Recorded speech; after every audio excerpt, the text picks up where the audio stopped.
Hello and welcome back to the Little Big Planet Marathon. Last time we took a look at the first game released back in 2008.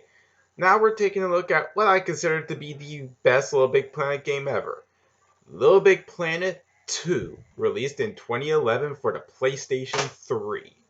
Little Big Planet 2, much like the first, is a puzzle platformer sandbox, of course developed by Media Molecule, and was released here in America on January 18th, 2011, Europe on January 19th, Australia in January 20th, and finally the UK in January 21st.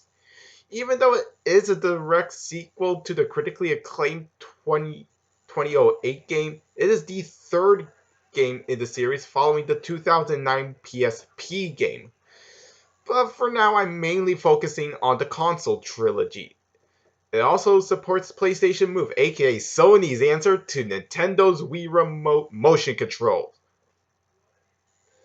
Just stick to using a regular controller, unless you want to look like an idiot. Oh boy, this is gonna be the biggest burden of this video. The plot. Now, just a heads up. This is one hefty plot, so this is mostly gonna be taking up most of the video. But anyway, let's get that out of the way. Players continue Sackboy's journey after the events of the first game and the portable version and are brought to an end. An interdimensional vacuum cleaner called the Negativatron appears in the sky of Little Big Planet and begins to suck up all of its inhabitants, including Sackboy. We are also introduced to Larry Da Vinci, voiced by Robbie Stevens, the leader of a semi-secret, semi-organized group known as the Alliance, comes to Sackboy's rescue, saving him from the Negativatron, which is voiced by Jeremy Main. The Alliance is dedicated to battling the Negativatron and defeating it before it destroys all of Craftworld. After Sackboy passes the test in Larry's hideout, he tells him that they must get to Victoria von Bathysphere's, who is voiced by Judy Sweeney, laboratory, since she has built a Sackbot army for the Alliance. However, the moment they get there, the Negativatron attacks, sucks up some of the lab and the Sackbots, mutating them into meanies. Yeah, that's what they're called. The game is rated E for a reason, you know. Victoria, after escaping on her train, tells the group that they need to get into the laboratory and shut down the machine making the meanies. After shutting it down, though, the Negativatron makes the machine come alive into a spider-like creature that scales the wall of the laboratory after destroying the machine, they find out that the Negativatron has taken the Sackbots to the factory of a better tomorrow. Upon arriving, Sackboy and Larry find the factory's owner, Clive Handworth, voiced by Barry Midday. Sorry if I mispronounced this person's last name, who is hiding in the can after the Negativatron took over the place. The Sackbots have become enslaved inside the factory, prompting them to rescue as many as they can. When trying to escape from the factory, one of Clive's guard turkeys, I mean, this is a Little Big Planet after all, so I'm not that surprised, escapes and tries to stop them from leaving the factory with the Sackbots. After losing him, Sackboy, Larry, and Clive take the Sackbots to Avalonia for retraining.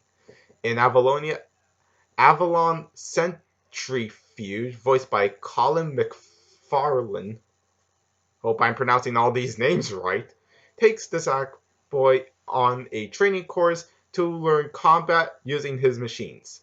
Halfway through, though, the Negativatron attacks once again, this time in Avalonia, and spreads meanies throughout. After rescuing the Sackbots among the wreckage of the facility, they get loaded into Hugh's spaceship and prepare to leave Avalonia. But a mini warship attacks the main ship. Even though Sackboy defeats the warship, Hugh's spaceship crashes and it is in need of repair. But only one creator can make it fly again. This time, Victoria suggests that the great inventor, Dr. Herbert Higginbotham, voiced by Ewan Bailey. But Clive tells them that he was at his factory, he was infected by a meanie during the Negativitron attack. Avalon sends Sackboy and Clive to Eve's asylum for the mentally alternative to liberate Higginbotham. Oh boy. Okay, like I said, this is one meaty plot. Way meatier than the first game, so bear with me, okay? When they arrive, it turns out that the asylum is under attack by meanies. Eve Sylvia Paragorcia, voiced by Jules de Jong. Hope I'm pronouncing both the character and the voice actor's name correctly, because trust me, it has been a long time since I played LittleBigPlanet 2. Ask them to save the asylum, the patients within. Then she will lead them to Higginbotham. After clearing out the meanies in the asylum, they find Higginbotham. Eve proposes that they should get rid of the infection by shrinking Sackboy and sending him into Higginbotham's head. Pretty sure that's not a good idea the slightest, but hey. Even after clearing the infection, Higginbotham still appears to be cuckoo, cuckoo, cuckoo. Upon their return to Avalonia, Higginbotham repairs Hugh's spaceship. As they are about to leave, Avalon decides to make a speech and is abducted by the Negativitron. When traveling through the cosmos to find the Negativitron's core, they are attacked by the vacuum, who sucks up parts of the ship, pretty much, damaging it, and Sackboy is sent to launch the escape pods to get the machines and the Sackbots out, and then escape. Hughes' spaceship sends out a message for Sackboy to help the Alliance, pretty much. And after finding the White Sackbot Knight and rescuing him, he finds one of the Robo-Buns and uses it to rescue the Alliance. After defeating the giant robot that was holding Avalon hostage, they make their way to the Negativitron's core. And then the giant battle ensues, and then we pretty much kick the Negativitron's vacuum butt, pretty much. Okay. But overall, basically, we killed the Negativitron, we saved Craft World, end of story, end of plot. Can we get on with this review, please?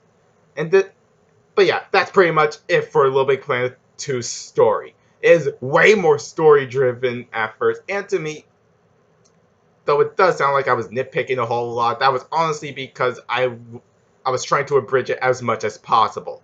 But overall, I like the story. But like I said, it's way more. LittleBigPlanet 2 is way more story-driven, okay? Though it does sound like it's more serious than its predecessor, the well-cast of voice actors, and like I said, this is actually the first LittleBigPlanet game to actually feature voice actors, it's not bad. I honestly really like the cast. But how's the gameplay? The gameplay of LBT2 retains the same 3-layer, 2.5D nature of the first game, with the player controlling Sackboy.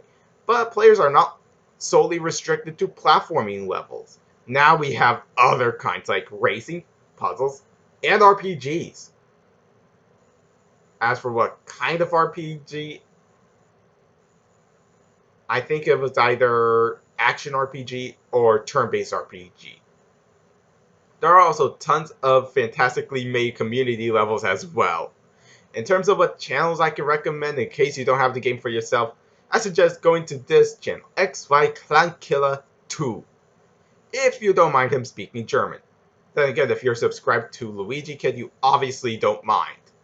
The controls overall for the gameplay are quite better than LBP1 and less slippery. So the gameplay definitely gets a pass for me.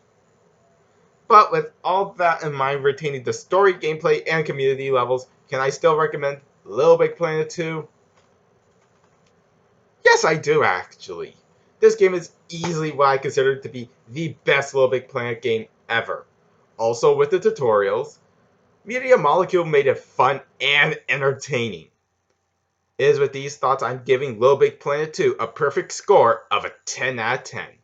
Now, I want to hear from you all. Did you play LittleBigPlanet 2 and could you recommend it to a friend?